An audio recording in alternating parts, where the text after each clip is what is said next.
What's up, YouTube? Back with another little video, man. For this video, I want y'all to do something for me. Do not do this if you're driving. I repeat, do not do this if you're driving. But listen up. Close your eyes. Imagine that there's this young black couple, not that young, mid-20s, black couple.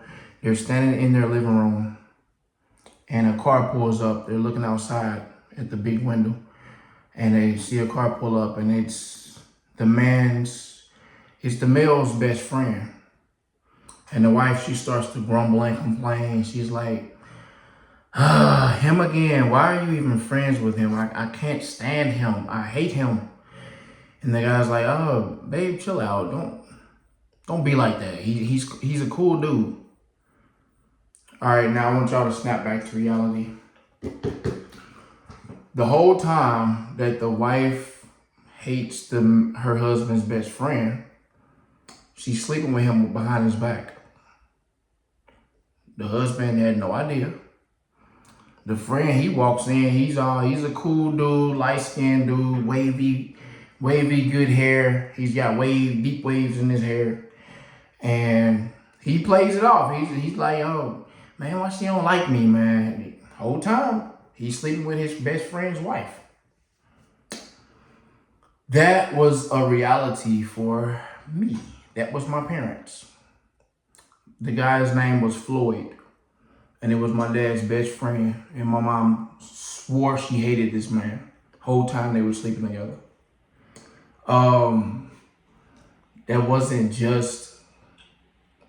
It wasn't just Floyd though that was in the picture. And of course my dad had no knowledge of this. He didn't know. But that was some of the reasons why they kept breaking up. It was so much infidelity on both of their parts. Because she would cheat, my dad would get back at her and cheat. And I didn't see a successful marriage. So growing up, I was like, I ain't getting married. I ain't having kids. I don't want that. I don't want this. And so, thankfully, that changed for me, that viewpoint in life. I did get married. I do have children. Been married 14 years now. But that happened off and on in our lives. And then I'm going to fast forward y'all to October 1st, 2005. I'll never forget this day. Never, ever, ever in my life. It's the day after my mom's birthday.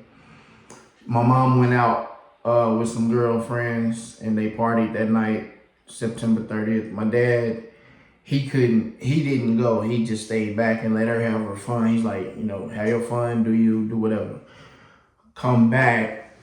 This was October 1st, 2005. I believe it was a Saturday. You can look this up.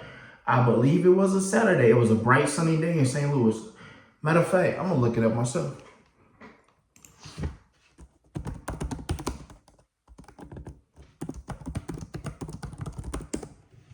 Boom, Saturday. I knew it. I'd never forget this day.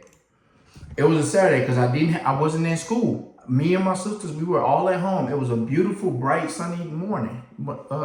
We had moved into this brand new house my dad had got us. He finally got us out the hood. It was 7th grade. I'm living in the hood from the middle school that I had attended, 6th and 7th grade. Where I started fighting, and we were living in the hood. I saw a lot of bad things. I had been chased by gang members, chased home one day.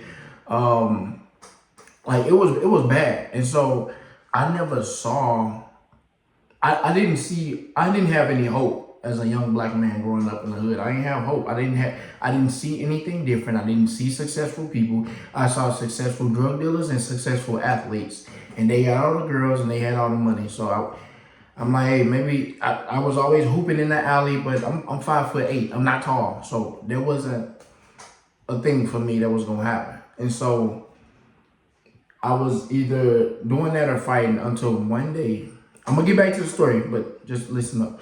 One day, this man came to our school, our middle school, and they were like, it was some program, I forgot the name of it, but we always had like a gold piece of paper, a gold sheet of paper. We would leave our class and go to a different class with him, and like certain students from the class. We would go meet with him, and he would like just work with us. Like any students that had potential, he would like work with us and show us that there was a better way out. We could continue our education. We could go to college one day. And so I was like, I really want to do this. And so one Saturday, he took us all out. His name was Mr. Dejen, Detjen. He took us all out of town to Rolla, Missouri, where we visited the University of Science and Technology. And we walked the campus. They showed us the dorm rooms and the different classes and the lecture halls. And I was like, wow, like I'm just looking around, little boy from the hood. I'm looking around like, this is possible. Like I can actually come here one day. Like I had never saw anything outside of police cars chasing people, shootings, people getting jumped, selling drugs, fights. Like I didn't see, this was like a whole different world to me. And I just imagine like how is it like that for so many other young black kids in the hood, young kids in the hood, period. Because we had white kids too, Mexicans, Asians, well, hardly ever any Asians, but young kids in the hood that don't see a way out. Like I saw, it was like a whole different, it's like my mind had opened up to things that I didn't even think were possible. And so I'm looking like, wow, I see kids in their dorm rooms on the beds, they're like legs folded, playing the games, and I'm just like, man, this is so cool. And so at that point, I told myself, I'm going to college. I'm going to do something better with my life. Like, I'm not going to partake in none of this other stuff. So when I got back, I finished out 7th grade, straight A's.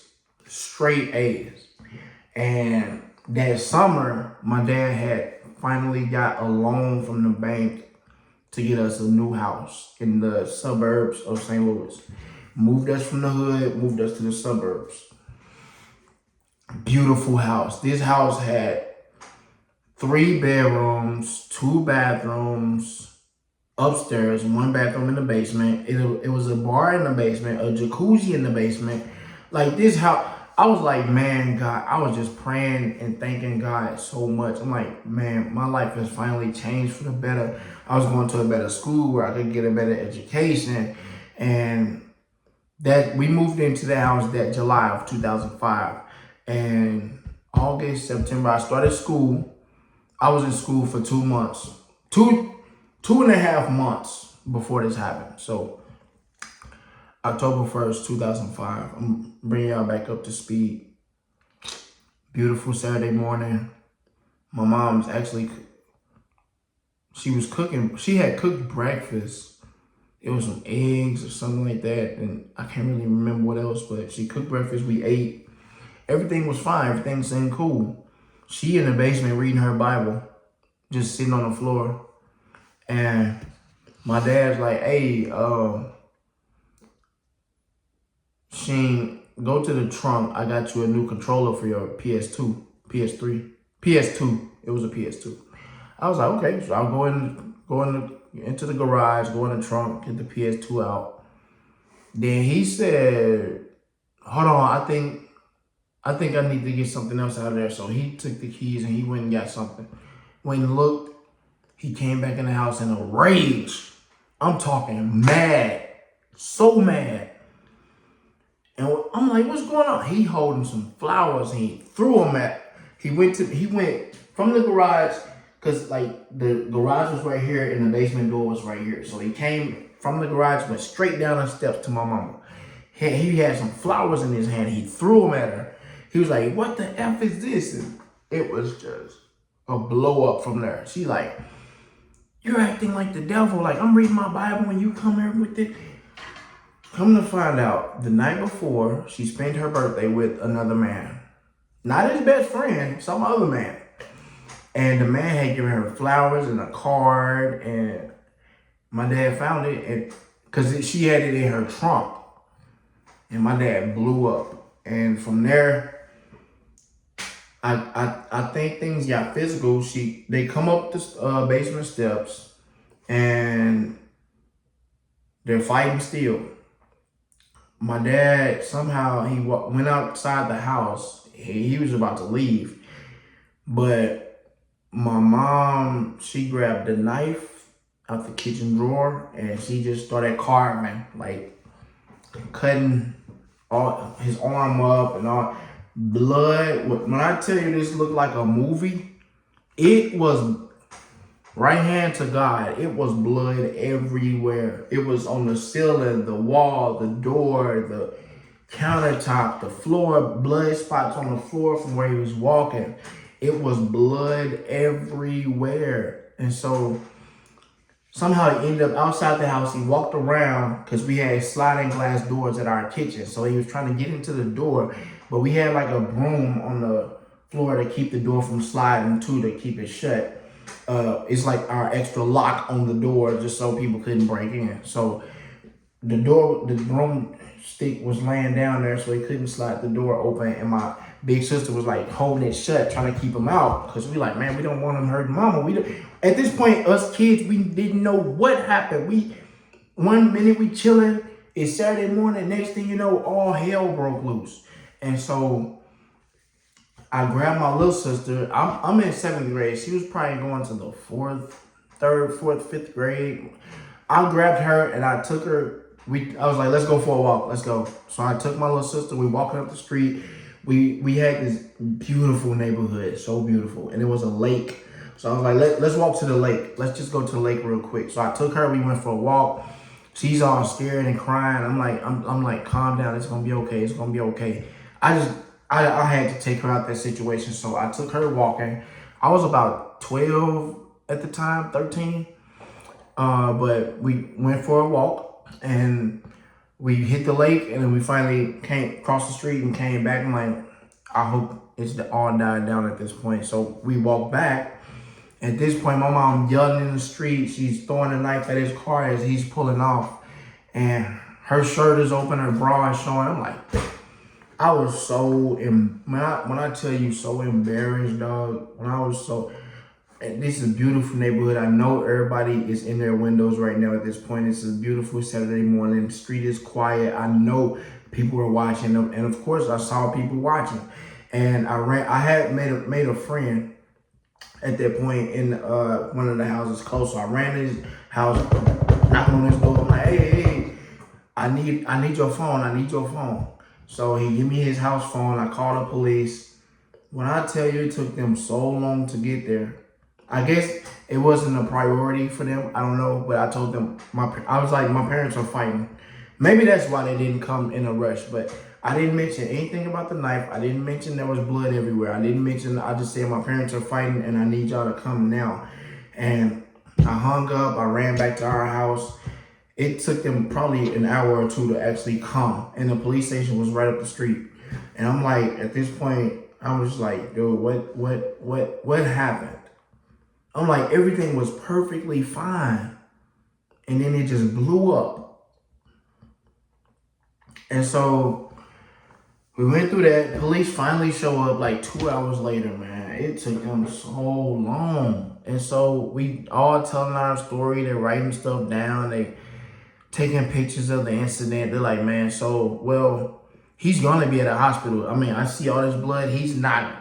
He looks like you cut him up pretty bad. He has to go to a hospital. And sure enough, they called all the hospitals and they tried to describe what the person would come in with, what kind of injuries. And they was like, if he does keep him, we're going to arrest him there. I was like, no, I didn't want my dad to get arrested. I didn't mean to call the cops on my dad. And I'm like, I don't want him to get a bunch of time for this, years. Because I'm like, man, in the span of minutes, my life changed. Now, mind you, so they go through that whole thing, the day ends, and things transpire in that manner. He gets arrested.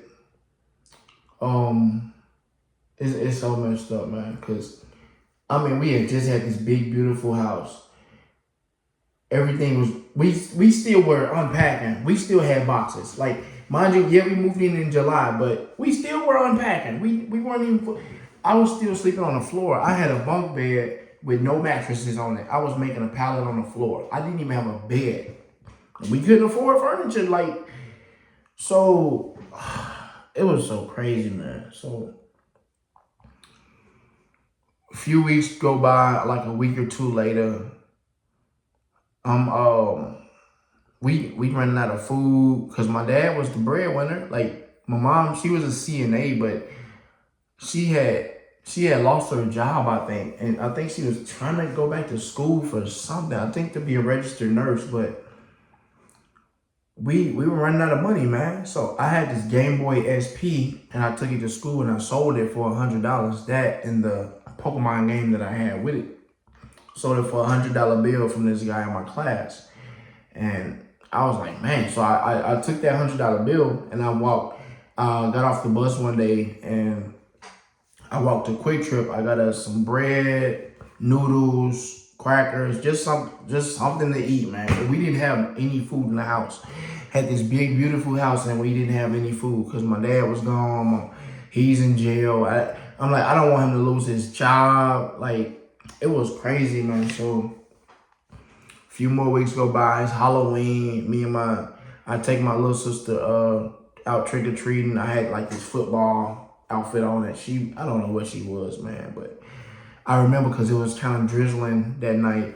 A few raindrops came down, and we just in the house without my dad. Like, we were just living there, and bills piling up, mortgage, was coming soon. That was that first month. And then one day, I go to school. I'm in 8th grade at this point, mind you. And at this point, I'm already in my mind, like, I'm going to be good. I'm going to be excellent in school. I want to live a better life. One day, I come home from school, and I'm just in my room chilling. And night time comes, and I hear a voice. And it's a man voice. And it ain't my daddy voice. And he's like, yeah, oh, this is nice. Yeah. So she's showing somebody around the house. I'm like, who is that? I stay in my room, though. I keep the door shut. I'm like, man, because me and my sisters shared a room, and I had my own room, and my parents, of course, had a room. And so I just hear like a man voice, and I put my ear up on the door. I'm like, who is that? I gotta use the bathroom real bad. I'm like, man, forget this. This is my house. So I leave my room. And there's some guy, some dark-skinned dude, tall guy in the house. He's like, hey, brother. And, he talking to me. She like, yeah, this is my son. Hey, y'all, guys, kids. She called us all out after I leave the bathroom. She calls us out. So my two sisters come out. Like, hey, get in the car with us real quick. We're gonna go to Quick Trip, get y'all some snacks. Some dude named Robert. In my book, I call him Trevor. His real name was Robert. Yeah, I wrote a book about my life. So all my books are on Amazon. Just type in Rasheen Taylor. They should come up. But I wrote a book about it. I wrote a 2-part book about my life. But yeah, his name was Robert, and he had a Corvette or whatever. I'm like, oh, at least he got money. Like, so he took us to a Quick Trip. I got some Cheetos, and my sisters got some snacks, and they took us back to the house. He bought us some food. I'm like, who is this? Like, I'm mad. I'm like, bruh, my dad just bought this house and he in it. And then come bedtime, they go in the room. My mama and him, Robert, they go in the room. Morning comes, I wake up, this Negro still here. And he just started being there. And I go to school 2 more weeks. I come home one day. Kids, we're moving. Yeah, we were moving. Not to anywhere. We're moving to Memphis, Tennessee. Why? Because that's where he's from and that's where he lives. And we're moving with him. I'm gonna leave that right here though. I'm gonna cut the video right here. I'm gonna leave y'all with that cliffhanger, man. Thank y'all for watching. But yeah, we moved to Memphis, Tennessee with this mystery man that my mom found after the big fight with my dad. And my dad's thrown in jail after he discovered her cheating with this same guy. I'm gonna leave y'all right there. We moved to Memphis, Tennessee. moving truck. I had to ride with the guy. I'm like, he could easily veer off and take me somewhere else. We had all our stuff in the moving truck. We moved to Memphis, Tennessee with this man. My mom drove her car, and I'm in the truck with him. I'm gonna leave y'all right there though. Thank y'all for watching, and God bless.